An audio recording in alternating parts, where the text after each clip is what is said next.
Ladies, gentlemen, and Veilguard of all ages, with the release of this game to the world, there's a lot of people jumping in to experience it and immerse themselves into the world, the relationships, and the character building of Dragon Age. And with this, you may have decided which class you want to play, but maybe you are looking for a bit of guidance for the actual start of your journey. The game isn't overly tough if you take advantage of all the options available to you, but especially with resetting skill points being as easy as holding down a single button on the menu, I figured it'd be fun to go through our sort of starter builds and what we found to be particularly effective for each class, with explanations on why we went that way, as well as talking about companion skills or gear that might support it too. First up then, let's talk Warrior, and this one I like to call the Necrotic Bleed Warrior. For as early game as it is, it definitely does have a bit of a theme to it. One part of this, if you want to really lean into it, is you can make your faction choice when you first create your character be part of the Mourn Watch. This gives you a bonus 1 maximum to all affliction stacks. One of the main things that we lean into early with a lot of these starter builds is afflictions, as these are damage over time effects that can severely decrease the difficulty of any fight by just slowly ripping apart any larger enemy, and damage over time seems to be very powerful, especially early on. That said, we also take enough burst to take down these smaller enemies without much trouble either, and on top of that, this is a mostly ranged warrior build, which is a pretty fun concept too, as a lot of our non-ability combat comes from shield toss. This is the ranged attack for the warrior. You can charge it a couple of times to increase its damage, and it has a short cooldown after you use it. The first skill point node that you can spend, however, lets you hit the magical projectile shield with your actual shield when it returns to you, and if you time this correctly on the return path, it sends the shield back out, it rebounces it, and you can do this for an extra couple of throws every time it goes off, which just essentially makes it extend to the full cooldown of using it so you can just play fully around shield toss. There is nothing safer in an RPG than a ranged playstyle, and doing so on a class and with a weapon that has incredible defensive potential just by holding the shield down makes it even stronger too, and even more comfortable to play. The basic premise of this is that we are heading along towards the specialization that will give you the easiest time early on, the Reaper. Due to all of the lifesteal and the Siphon affliction, you can make up for pretty much any mistakes and trade a bit more actively into enemies, excepting that you will take damage sometimes, and when you do, you'll just regenerate the health that you lost from lifesteal. That said, getting to that point is essentially what this starter build is for. We pick up shield volley so we can get multiple projectile shots out of a single cooldown for shield toss, then focus retaliation, which gives us precision when we perfect defend. Precision is a guaranteed critical hit for your next charge attack or combo finisher. We then pick up Titan Stomp, a cooldown based ability. This is important because this means it isn't competing for our rage, which is our class resource. You only have so much rage to spend at a time, and a cooldown skill lets you use it without worrying if the resource would be better spent elsewhere, because it doesn't require rage, it just has its own cooldown not shared with anything else. So we take this and you can use it basically on cooldown. We then grab Improved Throw for bonus shield toss damage, Staggering Toss for bonus stagger with shield toss dependent on how much rage you have when it was tossed. We pick up Desolate Malady for 10% bonus affliction damage, which perfectly leans into what we are aiming to do. Then we grab Ignition, which gives us flaming weapons after killing an enemy with a weak point hit. The main way you can accomplish this is usually headshots with shield toss on low health enemies, and what flaming weapons does is just literally give you a fire damage buff to your weapons while it's active. This is useful, but activating this effect isn't make or break by any means, so don't worry too much about those type of skill kills. It's mostly just something that you might have happen along the way. We then take Ricochet Shot for 1 bonus bounce with shield toss, and then Bloody Advance. This is a high damage 50 rage cost ability that does quite a lot of necrotic damage output, and also applies Sundered, which has detonation potential depending on your companions. This fires out multiple sort of tendrils, and each of them applies a stack of bleeding affliction for decent damage over time. If you do a charged shield toss at an enemy after hitting them with this ability, they will also detonate for a bonus burst of area damage around them. We then very importantly drop back and pick up Lingering Decay. This makes all duration type abilities apply stacks of necrosis affliction on impact. Now with both of these combined, Bloody Advance, which is a duration skill by the way, now applies multiple stacks of bleed and necrosis together, both of which are pretty high damage over time effects. If you also went Mourn Watch for your faction, you get 1 bonus maximum stack to each of these, which lets it hit 4 stacks of each one, which is right around 500 damage per second at like level 12, which is just a hell of a lot of damage output. We then start branching out away from our specialization, as we can't pick it up until level 20 anyways. We grab Mortal Wounds for 10% bonus damage to weak points, Seething Pitch for bonus rage generation when using shield toss, which is of course a very key part of our build anyway, so it makes it it easier to build Rage without having to go in melee. Death's Blessing for bonus necrotic damage, which we already synergize quite well with, and then we get our third ability, Deadly Ground. This is another duration ability, and this applies a radius on the ground that deals necrotic damage to any enemy that is caught inside, while also giving us the enhanced damage buff effect, which simply increases all damage that we do while we are standing in the circle. With this, your 3 abilities should be Titan Stomp, which has a cooldown and doesn't cost rage, Bloody Advance, which is a duration ability, meaning you can only use it every so often, even if you have loads of rage, and Deadly Ground, which is also a duration ability. The idea behind this is you use Titan Stomp, basically on cooldown, then alternate between Bloody Advance to apply a ton of affliction stacks and Deadly Ground to apply a lot of damage and increase your own damage while you're standing in it too. We then also grab Insidious Rot for 1 bonus maximum necrosis stack, of course, so even more damage over time from our afflictions, and then Enduring Rage, which makes your rage no longer decay past 50 even while you are out of combat. This lets you open into a fight with some rage already stored up so you can use an ability right from the start very simply. After that, we move over to take Shot Chaser to make our projectile abilities do more damage relative to the number of possible shield toss bounces you have. Mostly this just increases the damage of Bloody Advance, which is one of our strongest skills. We take Necessary Steps for increased primer duration, mostly just to let us get double shot for a bonus 100 damage projectile fired off every time that we use a projectile based ability. We grab Defy the Elements for some elemental resistances, and then Slam for bonus ultimate charge and rage generation, importantly, on takedowns. Then we'd go to Master Throw for an additional charge level on shield toss, and from here we get to go into our specialization, which is essentially the end of where the starter build would go for right now, into the Reaper specialization. I won't spoil anything with companions specifically, but there are a couple of them that have an ability called Time Slow.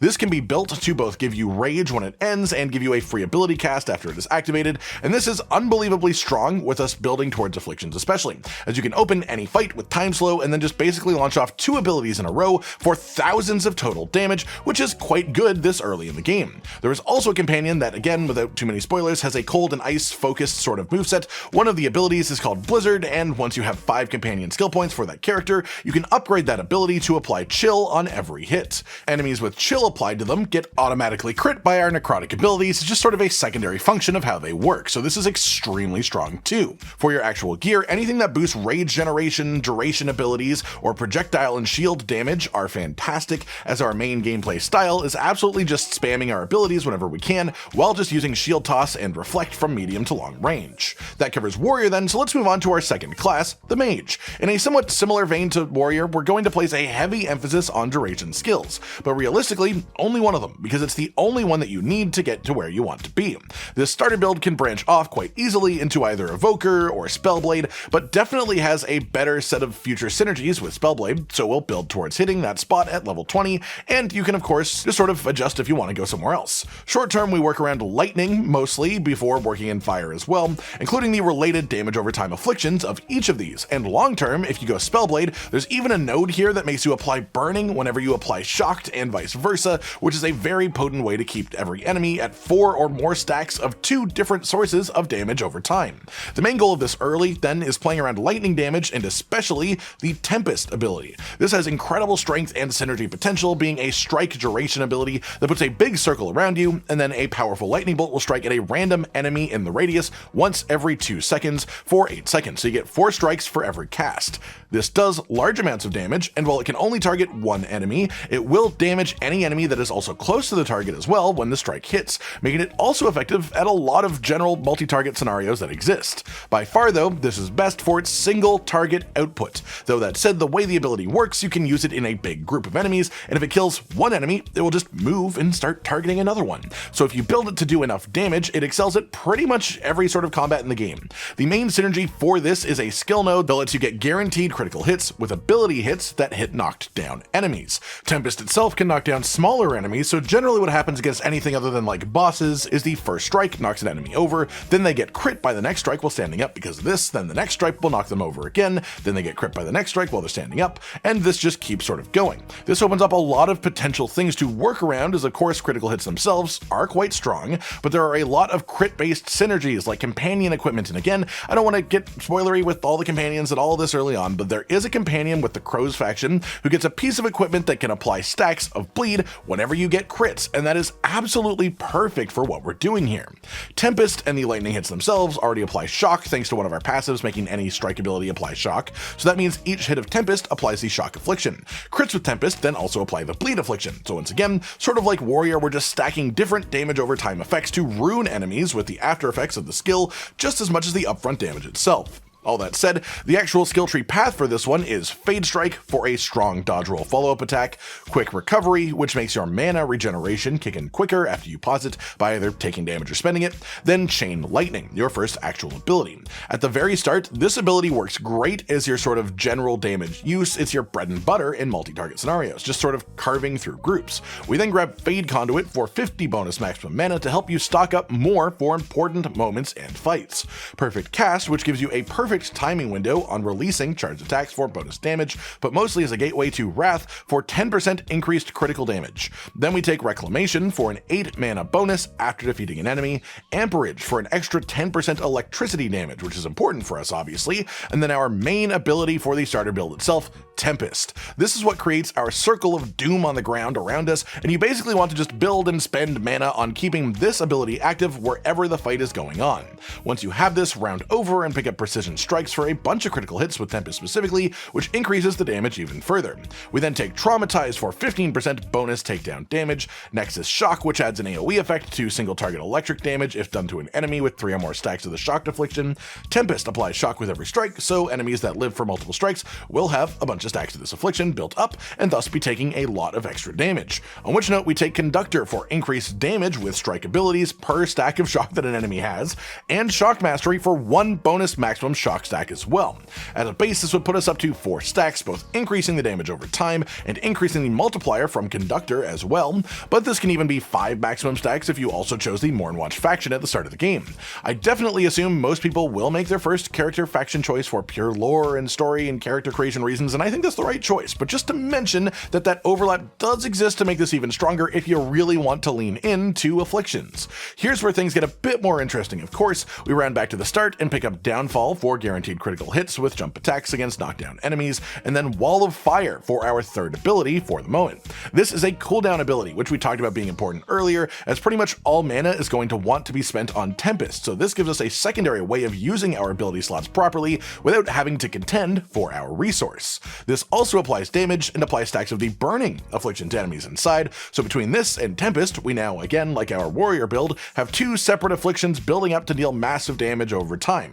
After that, you can grab Elemental Catalyst for 15% bonus damage for an ability for each weapon type that matches the damage. So for Tempest, this means that you would want an Electric Orb and an Electric Staff, and if you have both, its damage is increased by 30%. This is a pretty hefty increase. After that, we go forward towards our specialization itself and grab Debilitating Shocks, which gives you 15% less damage taken from shocked enemies. We pretty much always have our enemies be shocked, so this is just a really nice damage decrease. Shellbreaker gives us bonus damage against armor, which are the yellow health bars on enemies that require breaking before reaching normal health, and then we pick up the proper third spill for our starter build, which is Storm Surge for a second cooldown based ability to avoid taking mana away from Tempest casts. And this is just a wide range hitting electric ability, which is very nice to use, though easily replaceable once we reach the specialization itself and the unique skills inside. 1 rank in Spirit Blade here also allows you to tie in a heavy attack to the end of the light attack combo with the Orb and Dagger, which essentially fills the purpose of applying all 3 arcane marks and then instantly popping the bomb for a very fluid amount of damage output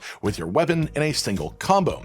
And from that point, you unlock Spellblade as your specialization and evolve this out of the sort of starter build category. But that's the whole path that we take to get there for a really smooth early game experience capable of defeating a level 32 side boss at level 14. So, you know, it definitely gets the job done. As for gear and companions, I won't get into the specifics to avoid both spoilers and getting too hefty for a starter build, but you want to look for lightning-based weaponry to trigger a passive bonus we just talked about. Otherwise, you're looking for bonus mana generation, or effects that interact with crits, or the shocked affliction with duration abilities or strike abilities. For companions, specifically the same thing applies as with Warrior. You ideally want a companion with the time slow ability, as this can both give you a free cast when activating it and give you a chunk of mana at the end of it after a few upgrade points points too.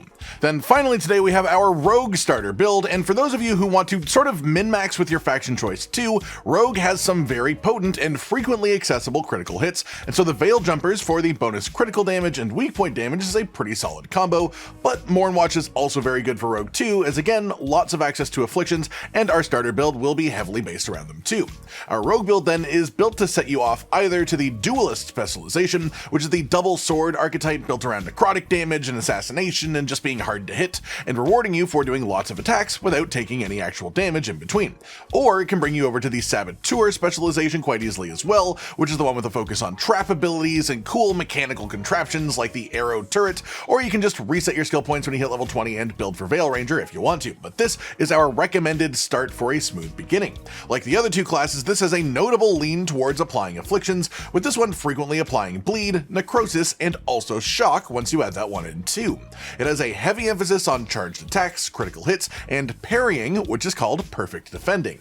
A successful perfect defend will both add significant bonus necrotic damage to your weapon hits for a short duration after, at least early on, but also apply 2 stacks of necrosis to your enemy for a super easily accessible affliction stacker on top of a successful perfect defend, also giving you the precision buff, which makes your next combo finisher or charged attack be a guaranteed crit. We also get a bonus strong attack after a perfect defend, so getting a single perfect defend gives you momentum, it applies multiple affliction stacks, it gives you the necrotic weapons buff, it gives you precision, and then it also gives you access to a strong follow-up attack, and then after that follow-up, if you do a charged heavy attack with the precision buff, you do an absolute buttload of damage. Then we just work with our abilities around all of this to support the playstyle in general. As for specific skill points then, we start with Riposte for the bonus powerful strike after a successful defense, followed by powerful rebuttal for the precision buff after we defend as well. After that we pick up our first new ability, Pilfer. This is a cooldown skill which are important to get at least one of, as cooldown skills do not cost momentum. Momentum is a limited class resource, so you generally want at least one ability that you can freely use without having to consider your momentum buildup, and this also helps because if you start a fight without momentum, you will at least have this ready to go. The ability then, on top of doing damage, is a detonator for Overwhelmed. It applies a stack of bleed, which works well with our setup, and then it also steals a potion from your enemy and gives you essentially a free heal every time you use it, which is unbelievably strong for survival. Potions are a limited commodity, and this extra sustain of this one free potion per minute makes any fight technically winnable as long as you aren't getting one shot. We then head down the left side through Spill Blood for 1 bonus maximum bleed stack, which is cool, followed by Blood Poisoning, which makes perfect defense, apply bleeding to enemies hit. Change to Necrosis if necrotic weapons is applied. We gain necrotic weapons on perfect defend as well, so this is just automatically necrosis, at least for now. We then grab Desolate Malady for 10% increased affliction damage, and after that Poisoned Reply, which is what applies necrotic weapons on our perfect defense, as well as increasing the damage bonus from the necrotic weapons effect. After that we grab Insidious Rot for 1 bonus maximum necrosis stack, and then Toxic Dash for our second new ability. This does damage, it applies Sundered, and also applies multiple stacks of the Necrosis Affliction. This is mostly a single target ability, but if 2 enemies are standing on top of each other, you can then easily hit both of them, which is great damage too. This is mostly for keeping up your necrosis stacks, but you should be able to manage that through defense and control abilities after you pick up Noxious Presence, which makes all control abilities also apply a stack of necrosis, which then applies to Pilfer, and our next ability will be picking up as well. Speaking of which, we head back and pick up Leaping Shot for a backwards evading arrow shot, then Providence for increased advantage duration.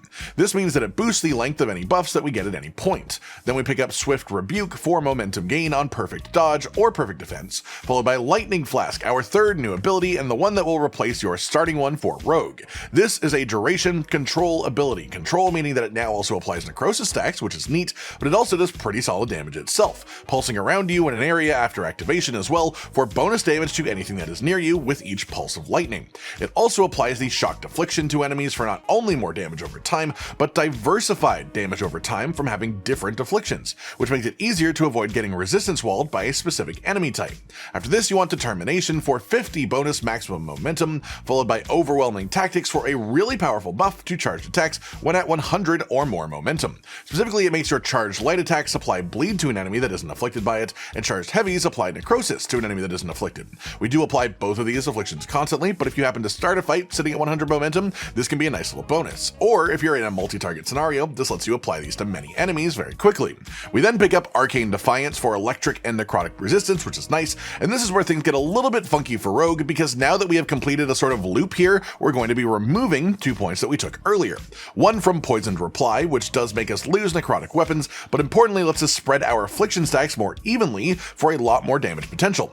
With this point in here, we apply Necrosis with our Perfect Defend, we apply Necrosis with Toxic Dash, and we apply Necrosis anytime that we use a control ability, and that is just way too much. We have too many actual Necrosis applications. So instead, by removing this point, we lose necrotic weapons, but instead it lets us apply 2 bleed stacks on every Perfect Defend instead, while also keeping up full stacks of Necrosis. And this means that we should still be at maximum stacks of Necrosis, while also being able to build more bleed as well.